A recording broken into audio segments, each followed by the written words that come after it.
doing, YouTube? And welcome back once again to Fat Cat Collection. Today, guys, going to share with you another great product for your car audio needs, and that is the LC1i by Audiocontrol. Now, if you haven't checked out my car audio videos, I'm a huge bass head. I feel like a lot of times, even at my age, I know a lot of times the kids are the ones bumping the systems, but I'm a big kid. I'm never going to grow up. I love audio. I love being able to really crank up the bass. And although not all the time do I listen to the bass just totally rattling my head, right? I am, again, a huge bass head, and I like to have it. It's kind of like having a really fast car that you just kind of drive pretty slow, right? So with that being said, Audiocontrol offers a lot of different electronics for your car audio needs. Not just some amplifiers, and I believe they have a couple of head units, but again, like anything I review, click the link in the description. You could read about all their different products, and of course the product that I'm reviewing. In this case, again, the LC1. Now, what this is basically a line output converter. Now, let me just put this down. I'm going to explain a few things, and we're going to unbox it and take a look. So line output converters are needed when you're actually going to be integrating aftermarket car audio equipment like amplifiers and subwoofers to factory OEM style stereo systems. Now, this was something that line output converters have been around for a long time. There's always been those folks who didn't want to change out, your factory stereo to keep everything stock. Nowadays, something like this is absolutely necessary because if you're buying any kind of new car, generally newer cars don't allow you to change anything out. There are some options with certain cars. There is always the customization road where you can pay an installer thousands of dollars to do something really custom. But for the most part, people are keeping all the stock stuff in the car. And to be honest with you, a lot of the stock stuff is pretty decent. I've always said when I used to sell car audio, for the guy not looking for a full-blown system who comes in and he's like, hey, just want to sound better. That's always what I hear. Or when I sold car audio, I just want to sound better. And guys start looking at better speakers and tweeters and all this stuff and amplifiers. Really, the best thing you can do with any system whatsoever. It doesn't matter if it's your home system. It doesn't matter if it's a little sound bar, some bookshelf speakers. It does not matter what it is. The best thing you can do to improve the sound quality of the system is adding a subwoofer. That's the biggest thing. It doesn't matter if you like to listen to music really soft or really loud, whatever the case may be. Even if you're not a bass head, or if you're somebody like my dad who doesn't like bass, it's not his style, any system, no matter what it is, and he'll confirm this, adding some of that low end makes all the difference in the world. And you can have the crappiest speakers on earth with the crappiest stereo. If you add a little bit of bass to that music, it's going to sound 10 times better, And so that's what I'd always tell people. Now, there's always, again, like me, I like to change out everything, head unit, amplifiers, the whole 9 yards. But, again, with modern cars, it becomes increasingly difficult. Even with my experience customizing cars, my Jaguar, I'm not going to mess with it. At least not now until I absolutely have to one day if anything, craps out. So, so what do you do? What do you do in that case? If you just want to get that low end, you want to have it sound better, but you can't go changing out the head unit. You can't go changing out all these different things. You want to keep everything as stock as possible, right? Well, and a lot of times, you don't really have the option. For instance, like my Jaguar, it's all fiber optic. So there is a new edition that came out, just so you guys, all YouTubers are going to correct me. There is an aftermarket stereo that did come out, but you have to change out, the heated seats. You have to change the heated seat control, the climate control. So again, it is very car specific. Everybody's situations can be a little bit different. But if you look at most cars across the board, most of the car stereos are all built in nowadays. And to be honest with you, a lot of them sound pretty darn good from the factory. Again, going back to my Jaguar, it has the onboard Alpine amplified system, and what they've done is from the factory they've collaborated with Alpine, and you have basically a head unit with a separate 5-channel amp that drives everything, right? Again, not a horrible system, but without having those subs, without having an aftermarket sub, it just sounded, terrible, right? And so with that system, all I've done is really add an Audiocontrol. Now in that case, I've added a different version, I added that particular device, I think it was the LC2, before they had this device. I would have went with this for my needs, okay? So let's talk about what it actually does. So a line output converter basically takes the speaker outputs of any stereo whatsoever, any car audio system, whatever it may be, and converts that signal into a low-level RCA output, right? So what that allows you to do is hook up an amp. Some amps have this technology built in, not quite like the LC1, but they have an onboard high-level to low-level converter. But you're going to need this no matter what. If you're changing out a factory system and wanting to add a subwoofer, Even if you're going above and beyond and you say, hey, you know what, I want to add a sub, but also want to, you know, get better speakers, add a 5-channel amp, add a separate amp, you're going to need a way to change that audio signal from a high level, a high powered signal, which has the ability to drive a speaker with that signal, right, to a low level. So you're absolutely going to need this. And I think it's such an important part of the system, a part where, you know, you're taking that audio signal and you want to have it be as clean as possible before you're boosting with the amplifier. And what you're in essence doing is taking something that's already been boosted, converting it back down to a low level, and then boosting again. So a lot of times you can have a lot of issues with that, right? Noise can develop, you can have all kinds of things that could potentially go wrong. What Audiocontrol has done is created an extremely user-friendly solution for guys who want to add an aftermarket amplifier to a factory stereo system. Now, I reached out to them recently for this because not only should you be adding something like this to a factory system if you want to improve it, but you should be adding this if you're going to buy any Android stereo system off eBay or Amazon. When you're going there, and if we've all looked, I know if you're a car audio guy, you've looked at all the different many brands you can get now on Amazon with these off brands, these no-name brands. If you're getting one of these Android decks, like I have in both my cars, if you haven't checked out my super popular video on my Tesla style Android deck, I'll put a link in the description for that as well. Fantastic stereo, really cool, but they really suffer when it comes to the audio quality. You're getting a lot of bells and whistles that are going to be involved, you know, for having a tablet and the apps and all that kind of stuff. But what do we really want out of a car stereo system? We want the sound quality. We want the bass. We want the audio to be good. And unfortunately, aftermarket Android decks absolutely suck, right? There is no regulations. There is no specifications on a lot of these things. You basically just buy them and hope you get something that works and is decent. Again, I can tell you that I like these decks, but they do come with their drawbacks. If you're going to go with an aftermarket deck that has RCA outputs, that has a 4-volt, higher voltage RCA output for the sub-channel, then great, you know what you're getting, you know what you're buying. But when it comes to something like an Android deck, you're going to want something like this, hands down, right? Don't even mess with it. Don't even try it. You're going to need something like this to really boost that voltage, to really make your amps not have to work as hard, right? To really get everything dialed in the best way you can.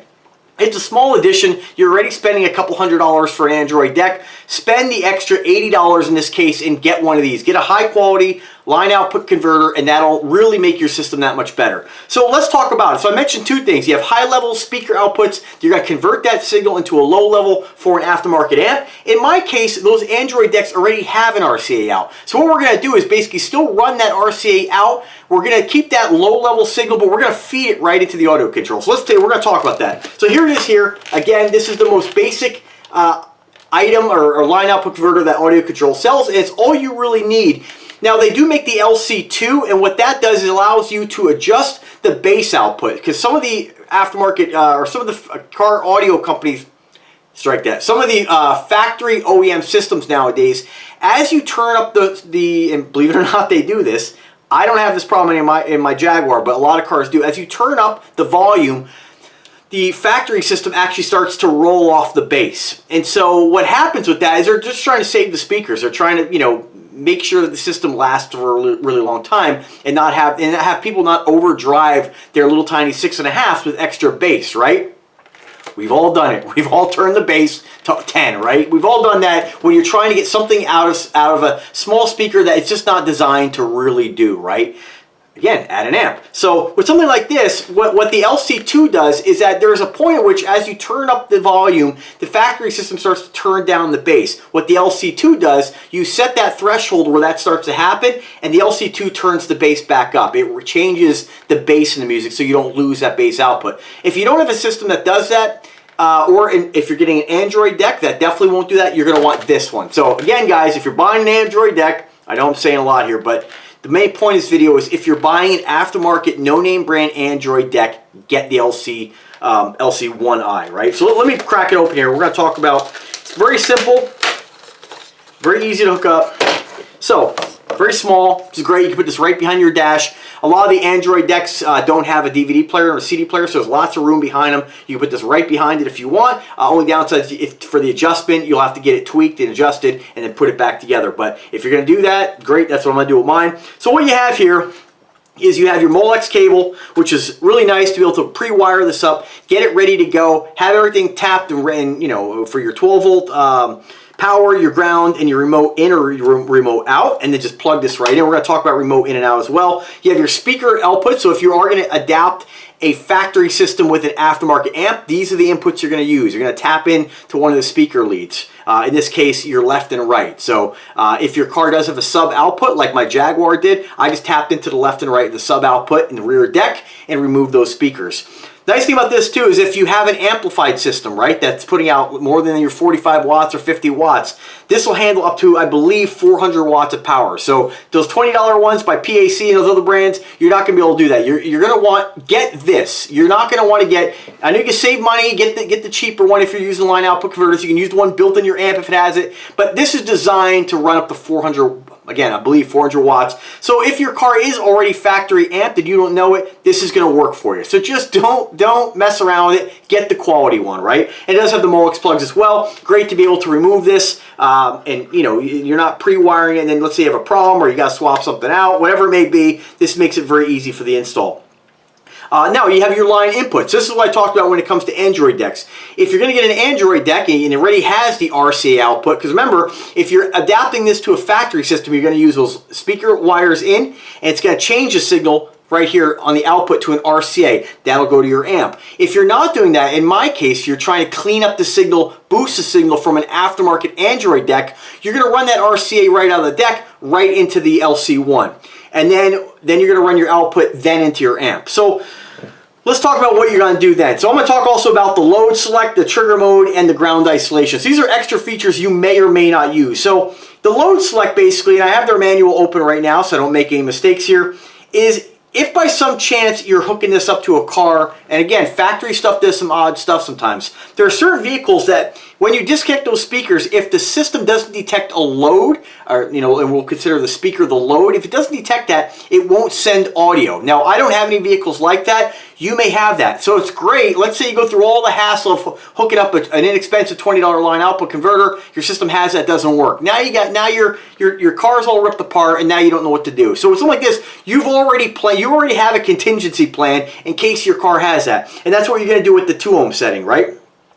2 ohm setting, 20 ohm, 60 ohm, or 20 kilo ohms, I believe that is. So what they say here is if you're going to run the 20 ohm, if your car, and again, this depends if your vehicle does this, and you're just going to have, every car is going to be a little bit different, but they recommend if you have a late model Dodge, Chrysler, Jeep, or Ram Fiat vehicles equipped with an OEM based sound system, no separate factory amplifier, you'll use the 20 ohm setting.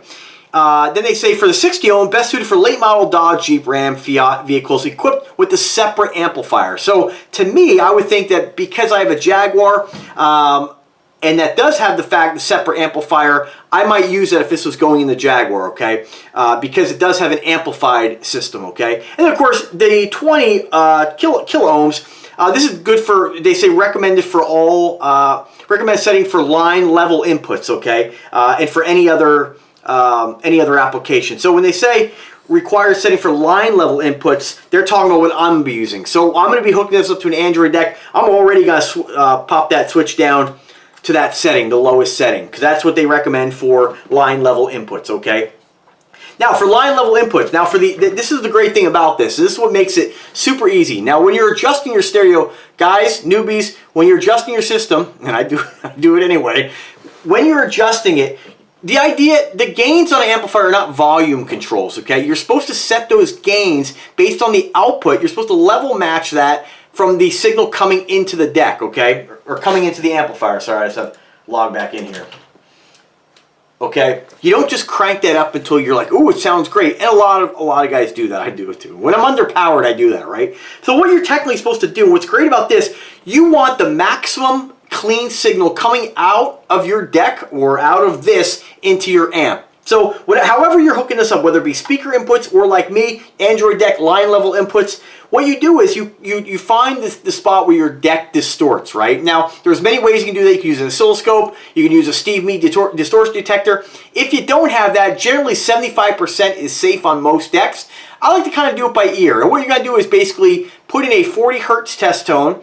And you don't have to do this, okay? Like you can do it by music too. But the best way of doing it, put in a 40 hertz tone, play it, and you turn that deck up, okay? Now, if you're using an oscilloscope, okay, of course, you're going to see where the wave actually turns square. Now, this get a little complicated for most folks. We're going to keep it most folks. If you figure on your deck turning up to 75%, if your deck goes to 100, you're at 75. Figure that's going to be the max output, okay? And of course, later on, you can get different things and learn more as you go for figuring out where your clean max volume is. Once you do that, this is hooked up. You're going to then turn up the level here, okay? And as you turn up the level, you're going to see that maximized light current turn on. So when you're playing your test tone, your 40 hertz, you know, you can download that, you can get it on YouTube, whatever it may be. You're playing that test tone, and as you start to turn up the level, okay, and you can also do this with music too. Again, a lot of people aren't going to, the normal guys who are putting stereos together, and I'm not talking to the guys who are competing, or guys who really know their craft. This is the average guy, right? Most people will do is they're going to throw an amp in, crank up the gains, and be happy with it, right? But the proper way to do this is when you're playing your music, and let's say you're playing your 40 hertz track, and let's say you want to do that, you're going to play music, you turn up this level until you see the maximized light come on. That's where you're hitting distortion, you back it off a little. Then you know that's the maximum clean signal coming out of this device at that maximum volume. Then you go down the road, you go down the chain to the amp, then you start to turn up the gains on the amp, and you go through this whole process. Here's the thing, most of us are not going to do that. Most of us are going to, if you're going to have this done by a car audio professional, then they're going to go through that as what they're going to do that, hopefully.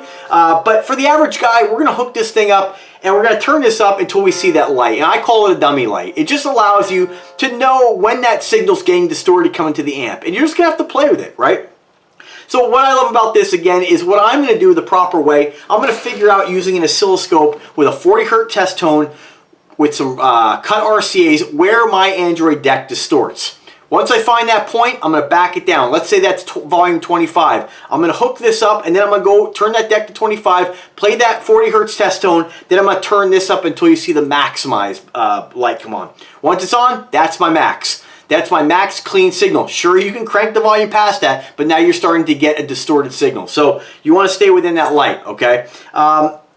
And that's really about it. That's it in a nutshell. So as far as the other features on here, you'll see we do have the trigger mode, and then we have the ground isolation. So depending on your system, you may or may not have noise introduced. Generally, if you have noise, usually there's an error. There's a problem there, usually with the install. But if you do have noise, they do have a couple features here that might help with that. You have ground, ISO, and then 200 ohm. So what these basically do is your ground, basically your power ground for this device and your audio ground are tied together, I believe, using this ground on here. If you switch it to ISO, it's going to isolate both those. So then your power ground and your audio ground are completely separate. And these are just, again, extra tools in case you develop noise you can play with and see if it helps. Then, of course, you have 200 ohm. There's 200 ohms of resistance between power ground and audio ground. The idea in this setting is that, let me see, make sure which one it is here. Where is it? So it ships from the factory in the ISO position. So you're going to want to start off in that position, of course. And then, of course, if there is any kind of noise in your system, play with these settings, okay? And if you guys do have any other questions whatsoever, don't hesitate to drop me a comment, drop me an email. I'll bump this up to my guy at Audiocontrol and get you the proper answer. And if I misspeak, Audiocontrol, of course, check me, right? And remember, this is coming to you from a guy who, you know, I've been doing car audio a long time, but I'm not a professional installer, right? I learn as I go, and that's the great thing about YouTube. We can learn as we go, save money, get quality gear, and be happy with our systems for a reasonable price, right? And then, of course, okay, so this was really handy for the Jaguar. You have signal sensing. So how I'm going to wire this is because I have amp turn-on leads already. Sometimes the amp turn-on leads is going to be on your key. So you turn on the key, there's a wire that will turn on the amp because you turn on your key. Other times your deck will have a remote out, like mine. Once the car is turned on, the deck turns on first. And the deck says, okay, let's turn on the rest of the system. It sends that signal wire, that trigger wire, to turn on the amplifiers. I'm going to just tie into that and use that trigger wire. Now, other times, you may not have, like if you're putting this onto a factory system, you're not going to have RCAs, you're not going to have remote turn on. So how are you going to get this thing to turn on? The cool thing about this is you can use this to turn on your amp. So this has signal sensing. So you have a couple different modes here. You have what they call DC offset, okay? And what this does is, DC offset is a high falutin technical curve that the LCI can sense when the head unit is on. So it's going to automatically detect that, hey, we've turned on the head unit. Let's face it, most people in their cars are not going to be turning their head unit off. They leave them on, they just have the volume down, they turn off the car, you turn on the key, it's on. So it's going to sense that that's on, and it's going to turn this on. Now, other folks might just only want this to turn on when it detects audio. So volume's down, nothing's turning on, you turn up the audio, it starts to detect that there's audio, then it turns on. And of course, remote in, that's what I'm going to use, remote in, because I'm going to use the trigger from the deck to turn this on. Now, the great thing about this as well is that if you are using like the LC2 I used in my Jaguar, same thing. How do you turn the amp on? Am I going to have the switch turning on? Am I going to tie it into the key? What I did with this device, or the LC2, same style, right? Or same feature. What this will do is once it detects that there is power to the speaker leads, once you've turned on the car, it says, all right, we detected power, this turns on, this has a remote out. This you wire up to your amp and it'll automatically turn on your amplifier. So Audiocontrol has thought of everything that you're going to need in one neat, very easy to use package. That's going to give you great audio quality, but then it has, again, those countermeasures in case you develop some kind of audio problems, in case you're putting in a car that the factory's done some strange. Other $20 devices like PAC or any install companies you can get for $20, $25, $10, none of those devices are going to have that. They're going to be very basic, in and out, and that's it. And you hope that it works through your system. I'll tell you, I had in my Jaguar one of those very inexpensive PAC line output converters. I went with the LC2. Again, if this was available, I would have went with the one for my needs because it doesn't have that bass roll off. This is perfect. So guys, gentlemen, ladies, if you're buying an aftermarket Android deck, just go ahead and add this to your cart and get it. You'll be happy. You'll be thanking me that you did. So that's really about it, guys. Really straightforward, great quality, very easy to set. And again, I love the fact that they have the maximized light. I know it seems like you can do everything by ear, and within reason you can. But I love dummy lights like this because for guys, the average car audio guy, we don't have the Steve Mead distortion detector at $200. We don't have an oscilloscope. I mean, I have an oscilloscope, but a lot of guys don't, right? You don't have the test tones. What we want to do is when we get an amp, and I'm not just speaking on how I've done things in the past, but my buddy, most guys who get stuff, they're so excited to get their subs and amp, especially if you buy it mail order, right? You're installing it, you're in your driveway, right? You're getting everything hooked up, and a lot of guys, take your time, please, and install it properly. But a lot of guys, they really just want to get it in there. And what's great about this is that you have the ability to at least tune this correctly to try to get the best audio out of whatever you're hooking this up to. So this is something that no matter what I ever do, no matter what deck I ever put in a car, if it's not something from the factory or something from like a reputable brand who tells you what the voltage is, I'll always use one of these. And to be honest with you, I'll probably always use one of these anyway because this functions to actually give you more output on those RCAs. More if your factory aftermarket, let's say just say Sony deck has 2-volt output, you're not going to get the output you're going to get out of this. You can really maximize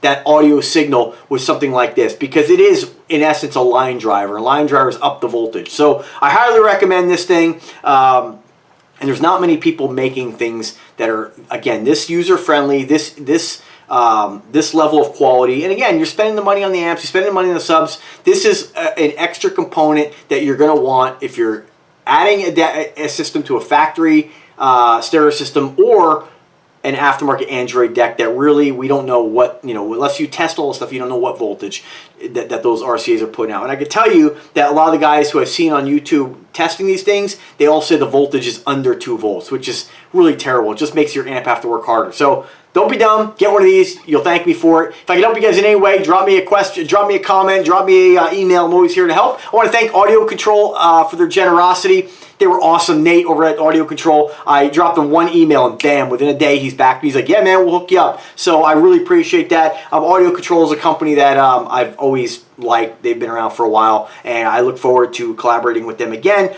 down the road for some of their other stuff that they have, which they make a lot of great products. I'd love to integrate it into my system, some of the EQs, some of the sound processors. All these things help to give you the best audio experience, and I love stuff like that. So thanks for watching, guys. Have a wonderful day, and take care. Oh, before I let you go, I will install this in my Solara. I'm actually going to be taking out a audio pipe non-adjustable line driver and putting this in there. I'm also going to be upgrading the amps to a Teraamps, I always say it wrong, HD 3000. I got to get those 3000 watts 2,500, 3,000 watts to those 610 subs. So this is really going to help me get that level of quality and audio I want out of that system. So I will install it. I will do another review showcasing the system. Although this thing, you probably won't get to see it in the video, but you'll get a demonstration of the system. At least you'll see some excursion, some flex. And again, with a YouTube video, you can't really, no matter what anybody says, you can't tell what it sounds like or what kind of output you're going to get. But at least it'll be a fun little video, and it gives me an opportunity to mention Audio Control again, because the brand's fantastic. So again, guys, have a good day. Take care.